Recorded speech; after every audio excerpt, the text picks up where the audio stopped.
जय श्री सीताराम हनुमान गाइस, कैसे हैं आप सब। आई होप आप सब अच्छे होंगे। एंड मैं आ गई हूँ आपके लिए एक और नया व्लॉग लेकर।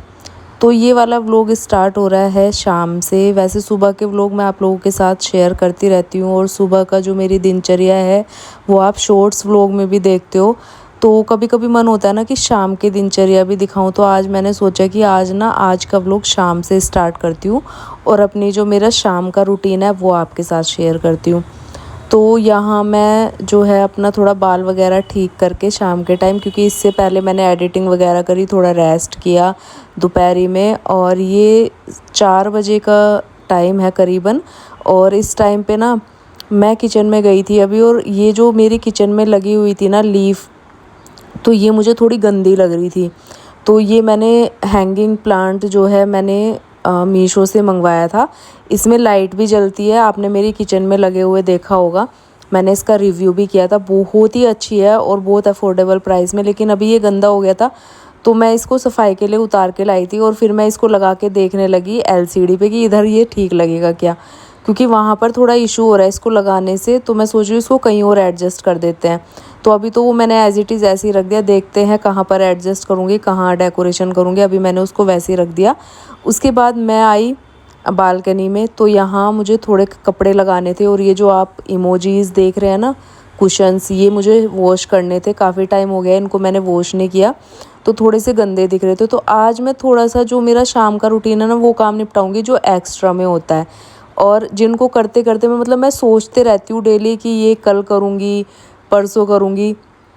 तो वो काम मैं तब करती हूँ जैसे अभी शाम का टाइम था और अभी मेरे पास वैसा कोई काम नहीं था। तो मैंने सोचा चलो ये कुशन वगैरह जो है इनको वॉश कर लेती हूँ। तो मैंने मशीन लगा दी और पतिदेव की वाइट शर्ट भी मुझे एक साथ इकट्ठी करके वॉश करती हूँ मैं। तो वो भी मैंने अलग हटा ली, क्योंकि मैं सारे कपड़ों के साथ वाइट कपड़े नहीं डालती हूँ, कलर लगने का डर रहता है। और वाइट तो मैं पतिदेव की जो शर्ट्स है ना वो तो मैं बिल्कुल नहीं डालती हूँ, क्योंकि वो फिर साफ़ नहीं होती है। और सारे कपड़ों के साथ उनको मैं अलग से जो है थोड़ी देर सोख करके रखूँगी और उसके बाद कॉलर साफ़ करती हूँ, तब मैं मशीन में डालती हूँ साफ़ करने के लिए। तो वो मैंने अलग निकाल दी थी। और शाम का टाइम था। गर्मी तो गाइज़ बहुत ही ज़्यादा हो रही है, जिसे कहते हैं ना एकदम भयंकर वाली गर्मी हो रही है। अभी कल परसों बारिश भी हुई थी, लेकिन बारिश होने के बाद मौसम फिर से वैसा ही हो गया और अभी गर्मी बहुत हो रही है। तो मैंने यहाँ पर जो है प्लांट्स में पानी डालना शुरू किया। बालकनी सुबह भी धोती हूँ मैं, शाम को भी जब पानी डलता है ना तो पूरा गीला हो जाता है, तो मैं बालकनी भी साथ साथ क्लीन कर देती हूँ और अच्छा ठंडा सा भी हो जाता है ना। उसके बाद मैंने जो है जो प्लांट थे वो नीचे रखे, जो मैं रेलिंग पे लगाती हूँ। और 2 तो मेरे को याद ही नहीं रहा, पता नहीं मैं क्या ही सोच रही थी, 2 प्लांटर्स मैंने वैसे ही छोड़ दिए और नीचे सारे प्लांट्स में पानी डाल दिया। फिर मैंने बाद में मुझे याद आया ना, मैंने बाद में जो है मग्गे से पानी डाला उसमें, और बीच में पता नहीं क्या ही हुआ, मैं भूल गई उसमें पानी डालना। और फिर मैं जब एडिटिंग करी नहीं थी ना, तब मैं देख रही थी, मैंने कहा ऊपर वाले प्लांट्स में 2 प्लांट रह गए, उसमें तो मैंने पानी डाला ही नहीं। तो कितनी बार ऐसा हो जाता है ना, काम करते करते कुछ चीज़ें रह जाती है और आपको पता ही नहीं चलता है। तो वैसा ही हुआ आज मेरे साथ भी। फिर मैंने बाद में डाल दिया था पानी। और उसके बाद मैंने फिर यहाँ पर देखो बालकनी भी क्लीन कर दी है। प्लांट्स के जो पोट रखे हुए हैं ना, वो उसके नीचे से भी मैं पूरा पानी डाल के निकाल देती हूँ, मिट्टी वगैरह जितनी भी होती है, और फिर वाइपर से क्लीन कर देती हूँ। तो यहाँ पर मेरी बालकनी भी जो है एकदम क्लीन हो गई थी और ठंडा भी हो गया था। और मैं प्लांट्स में सुबह से शाम पानी डालती हूँ, दोपहर में मैं बिल्कुल भी नहीं डालती हूँ, चाहे प्लांट्स कितने भी सूखे रहो या आप भूल गए हो पानी डालना, लेकिन मैं बीच में नहीं डालती हूँ, क्योंकि फिर प्लांट्स ना अच्छे से ग्रो नहीं करते हैं। तो ये डालने के बाद मैं आई बालकनी क्लीन करके, मुझे इतनी तेज़ प्यास लगी, फिर मैंने पिया पानी। और उसके बाद जो है हमारा पूजा का टाइम हो गया था, पतिदेव भी आ गए थे शाम की पूजा के लिए। तो यहाँ हमने पूजा कर ली थी, फिर मैं अपना नाम जाप करने लगी थी और पतिदेव भी। तो इस तरीके से शाम की पूजा हम जो है एक साथ कर लेते हैं। और सुबह वाली भी वैसे साथ ही करते हैं, लेकिन सुबह वाली में कुछ थोड़ा बहुत हो जाता है, कई बार ये पहले कर लेते हैं, फिर मैं लड्डू गोपाल की जो सेवा करती हूँ मुझे थोड़ा लेट हो जाता है, क्योंकि मैं बाकी के काम भी निपटाती हूँ साथ में ना सुबह ही, तो इस वजह से। लेकिन करते टाइम से है। उसके बाद अंधेरा हो गया था और बालकनी तो साफ़ थी, बाहर का मौसम थोड़ा अच्छा हो गया था इस टाइम पे। और जो मैंने मशीन लगाई थी ना, कपड़े डाले थे वो भी धुल चुके थे, तो मैंने सोचा निकाल के सुखा देती हूँ। तो अभी तो गर्मी में कपड़े सूखने की तो टेंशन ही नहीं है, क्योंकि इंसान ही सूख रहे हैं गर्मी में, तो कपड़ों की तो बिल्कुल टेंशन ही नहीं है कि कितनी देर में सूखेंगे। 10-15 मिनट फैलाओ और तुरंत सूख जाते हैं। तो यहाँ पर देखिए कुशन्स जो है पूरे धुल गए थे और बहुत ही साफ़ लग रहे थे एकदम से। तो इनको मैं रख दूँगी अंदर, क्योंकि यहाँ पे तो रखने लायक है नहीं इस टाइम पे, तो बेड पे ही सुखा दूँगी पंखे की हवा में। और यहाँ पर मैं जो बाकी के कपड़े थे वो डाल दूँगी सूखने के लिए, और ये भी 15-20 मिनट में, जब तक हमारा सोने का टाइम होगा उससे पहले ही सूख जाएंगे, तो तभी मैं उससे पहले हटा लूँगी। क्योंकि रात को ना कपड़े बिल्कुल भी बाहर नहीं छोड़ने चाहिए, नेगेटिविटी आती है। तो जो भी आप कपड़े धोते हो ना, वो कभी भी तार पे नहीं छोड़ने चाहिए बाहर। उनको जैसे भी अगर थोड़े बहुत गीले भी है अंदर डाल लो, लेकिन बाहर तार पे नहीं छोड़ने चाहिए। उसके बाद यहाँ मैंने कुशन डाल दिए थे, बाहर कपड़े सुखा दिए थे, और मौसम मैंने आपको दिखा दिया व्यू बाहर का, क्योंकि लाइटिंग हो जाती है थोड़ी बहुत तो अच्छा लगता है। उसके बाद मंदिर भी हमारा इतना अच्छा लगता है, इस टाइम पे पूजा वगैरह हो गई थी।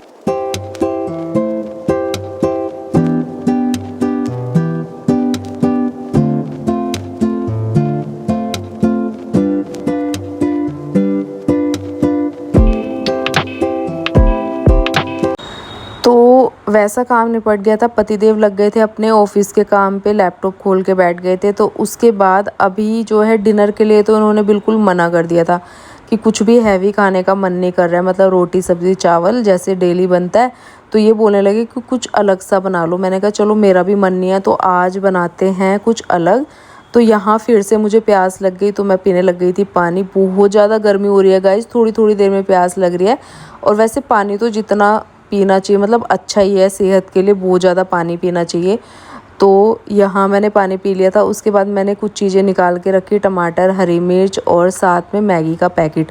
बची हुई पड़ी थी मैगी थोड़ी सी, तो मैंने कहा इसी को बना लेती हूँ। तो यहाँ पर फटाफट से मैं कर लूँगी चॉपिंग, और चॉपर वगैरह निकालने का बिल्कुल मन नहीं था, तो मैंने प्लेट ली और फटाफट से बारीक बारीक चॉप कर लूँगी टमाटर और साथ में एक हरी मिर्च।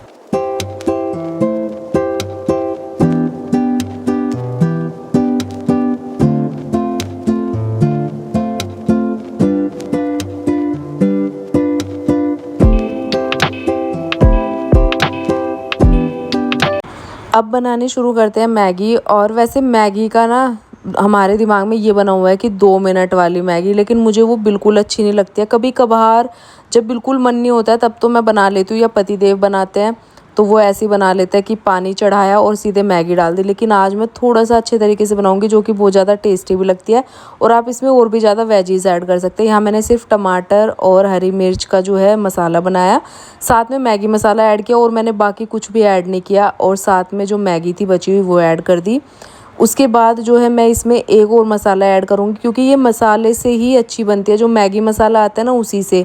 बाकी आपको इसमें कुछ भी ऐड करने की ज़रूरत नहीं है। आप वेजीज ऐड कर लो, मटर, गाजर वगैरह सब चीज़ें, तब भी बहुत ज़्यादा टेस्टी लगता है। आप सोयाबीन भी ऐड कर सकते हो, लेकिन यहाँ मैंने सिर्फ टमाटर ऐड किया था। सोयाबीन मेरे पतिदेव को पसंद नहीं है, इस वजह से मेरे को तो अच्छे लगते हैं, लेकिन आज मैंने फिर भी स्किप कर दिया। तो यहाँ मैंने मैगी बनने के लिए रखी, और देखने में इतनी ज़्यादा अच्छी लग रही थी ना, तो खाने में तो टेस्टी लगने ही वाली थी। तो यहाँ देखिए मैगी बस बनने वाली थी, थोड़ी देर और मैं ज़्यादा ना वैसी नहीं बनाती हूँ, थोड़ा सा लिक्विड ही बनाती हूँ सूप की तरह, और जिससे कि बहुत ज़्यादा टेस्ट आता है इसमें।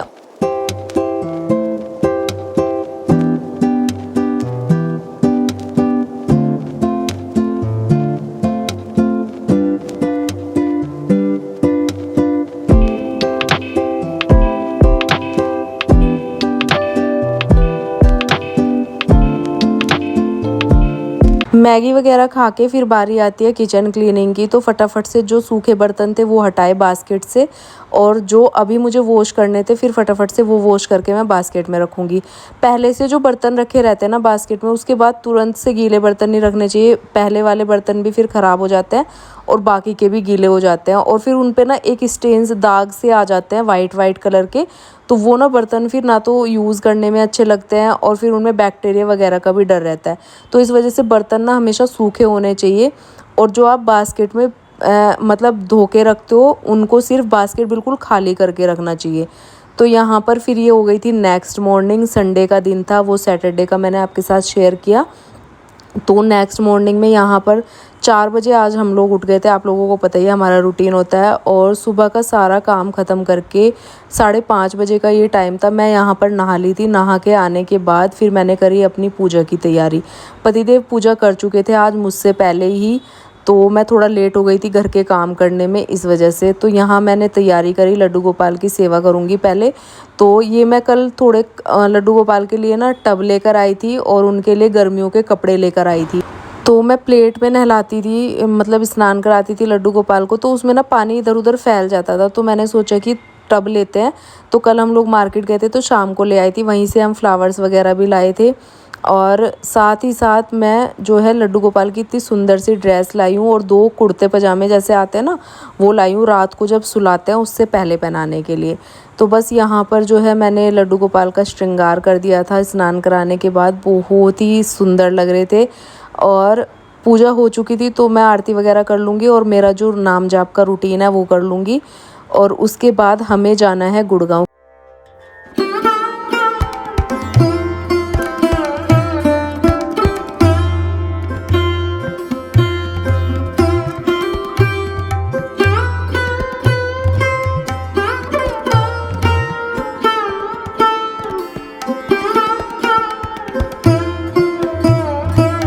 तो सारा काम करके सुबह 7:30 बजे के करीब हम लोग निकल गए थे गुड़गांव के लिए। और आज हम कश्मीरी गेट मेट्रो से जाएंगे, क्योंकि पतिदेव बोलने लगे जो खजूरी वाली मेट्रो है ना वो INA पे चेंज करनी पड़ती है। तो यहाँ से ऑटो लिया, क्योंकि हमें पंडित जी को भी लेना था साथ में। तो बस फिर हम खजूरी से आगे निकल गए, क्योंकि मंदिर में ही बैठते हैं पंडित जी, जिस मंदिर में हम लोग जाते हैं। तो वहाँ से हमने पंडित जी को लिया और फिर वहाँ से हमने सीधा ऑटो लेके कश्मीरी गेट आके मेट्रो ले ली थी MG रोड के लिए। MG रोड पहुँच गए हम लोग पंडित जी के साथ, और अब यहाँ से ऑटो लेंगे हम लोग घर के लिए। तो इस तरीके का सफ़र होता है। और कश्मीरी गेट मेट्रो से एकदम सीधा है तो खजूरी से भी, लेकिन वहाँ से INA चेंज करना पड़ता है तो थोड़ा सा टाइम लग जाता है। आज हमें टाइम नहीं लगाना था ज़्यादा, इस वजह से हमने कश्मीरी गेट वाली मेट्रो ली। और पिंक लाइन वाली ना गाइस बहुत ज़्यादा टाइम ले लेती है सच में। और उसके बाद हम पहुँच चुके हैं मेरी छोटी बहन के घर। और यहाँ आते ही फिर पंडित जी ने कर दी थी हवन की तैयारी, और यहाँ पति देव भी बैठ गए थे चेंज करके, क्योंकि आपने देखा होगा ये पूजा करते हैं तो फिर अपने ऐसे कपड़े भी चेंज करते हैं। तो उस तरीके से ही ये भी थोड़ी हेल्प कराने लग गए थे। और यहाँ मैं भी हेल्प करा रही थी सामान की, जो भी पंडित जी को मतलब चाहिए होता है इसमें।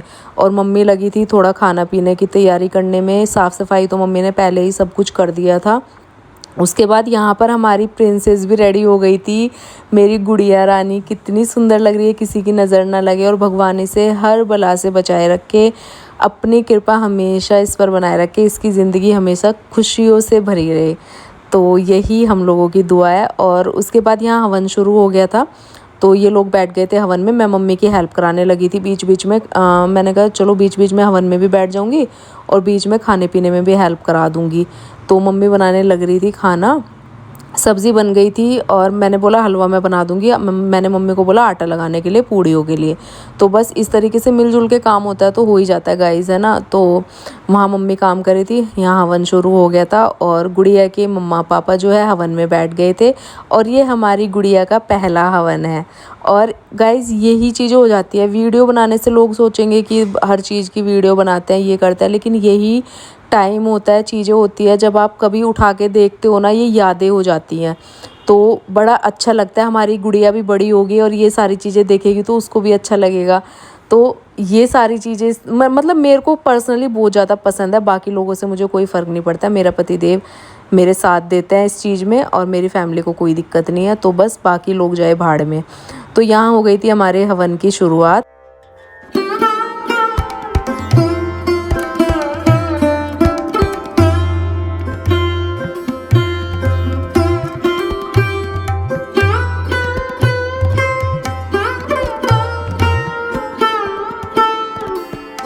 और गाइस जिन लड़कियों की भी शादी होती है ना, मतलब मैं उनसे एक ही बात कहना चाहती हूँ कि जब आपकी घर गृहस्थी शुरू हो जाती है ना, तो समाज के बारे में बिल्कुल मत सोचो, क्योंकि कुछ चीज़ें ऐसी होती है, देखो किसी को तो मजबूरी में करना पड़ता है कि जब साथ देता है कोई नहीं देता है, लेकिन किसी किसी का साथ देते हुए भी लड़कियों पे नहीं हो पाता है। तो वो सबकी चीज़ें अलग अलग होती है, सिचुएशन अलग अलग होती है।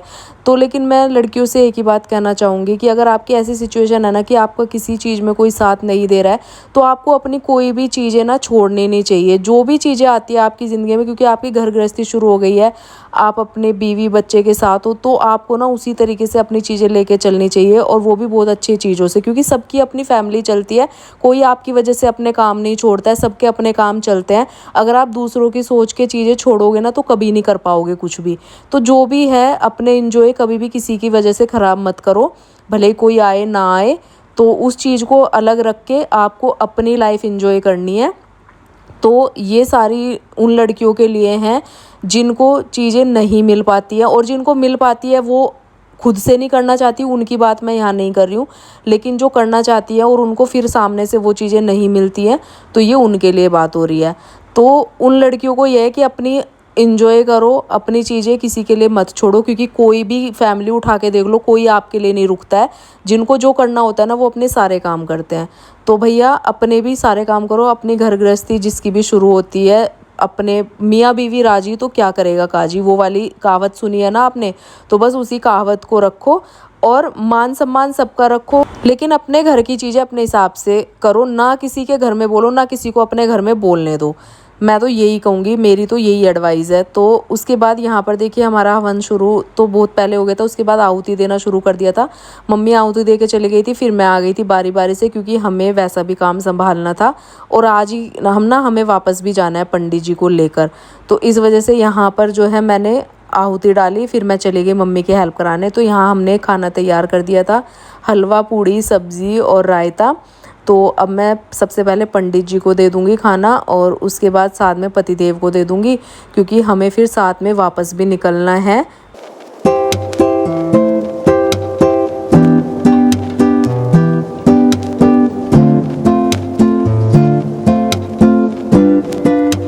उसके बाद गाइस 2:30-3 बजे के करीब हम लोग निकल लिए थे वापस। मम्मी हमें नीचे तक छोड़ने के लिए आई थी, ऑटो भी यहीं पर आ गया था। अब हम जाएंगे ऑटो से मेट्रो तक, मतलब MG रोड तक, और वहाँ से फिर हम लोग अपनी मेट्रो लेंगे कश्मीरी गेट वाले, मतलब सेम जैसे आए थे वैसे ही। तो हम रुक भी सकते थे, और हमारा एक बार मन भी हो गया था, लेकिन फिर हमने सोचा कि पंडित जी को हम लेकर आए थे साथ में, और फिर पंडित जी भी बोलने लगे कि साथ में ही अच्छा लगेगा चलना भी। तो फिर हमने सोचा कि चलो हम तो रुक ही जाते हैं, कभी भी आ जाते हैं, लेकिन वो रोज़ रोज़ नहीं आते हैं। तो इस वजह से फिर हम लोग साथ में ही आ गए। तो बस घर पहुंचने के बाद इतनी ज़्यादा थकान हो गई थी, तो पतिदेव बोलने लगे, और मैं भी, मतलब मेरा भी मन था कि अभी इतनी थकान हो रही है, पूरा दिन हो गया ऐसे ही, तो आज संडे भी था, संडे पार्टी कर लेते हैं, आज काफ़ी दिन हो गए। तो पतिदेव जाके लेकर आए, इतने टेस्टी मोमोज़ हो रहे थे ना गाइस, मोमोज़ और पिज़्ज़ा। वैसे हम लोग बहुत कम खाते हैं, पता नहीं कितना टाइम हो गया था ये सब खाए हुए, और आज मन हो गया, संडे भी था। तो पतिदेव ने भी बोला कि चलो खा लेते हैं। तो इतना टेस्टी हो रहा था ना गाइस, तो हमने पिज़्ज़ा और मोमोज़ मंगवाए, और यहीं से मतलब पास से ही लेकर आए थे, और खाने में बहुत ज़्यादा टेस्टी हो। तो फिर हमने ये एंजॉय किया। और उसके बाद जो है गाइस, ये वाला व्लॉग आपको कैसा लगा कमेंट करके ज़रूर बताना। तो आज का ये वाला व्लॉग मैं यहीं पर एंड करूँगी। चैनल को कर देना सब्सक्राइब। मिलती हूँ आपसे नए व्लॉग में। Bye bye and take care.